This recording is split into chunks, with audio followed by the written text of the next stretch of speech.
Twitter is a way to make sort of the dictionary come alive, it seems to me. And by that I mean that Twitter is about the moment, it's about what's immediate. And of course, language is part of the news. It's also part of pop culture. It's part of the movies. In this case, in recent news, the word refugee comes from a French word for religious refugee, a person who was fleeing the wars of religion. The word today was hard-boiled. Hard-boiled, so it's a perfect word for journalism. Yeah. And it turns out that it goes back to Mark Twain.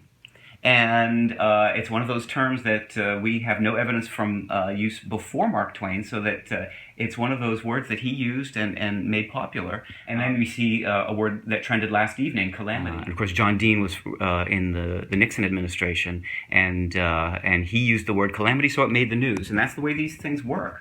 When a public figure uses a word, or when a word is a part of a story, it could be the title of a movie, it could be from the Super Bowl. I bet we'll get some words that spike from commercials and from the game itself. So whatever the culture is interested in all at once, that's what we see online. And of course, that's been political in the last few months. This is his original mission was to fix the language, to set the spelling standards as well as the definitions and everything else.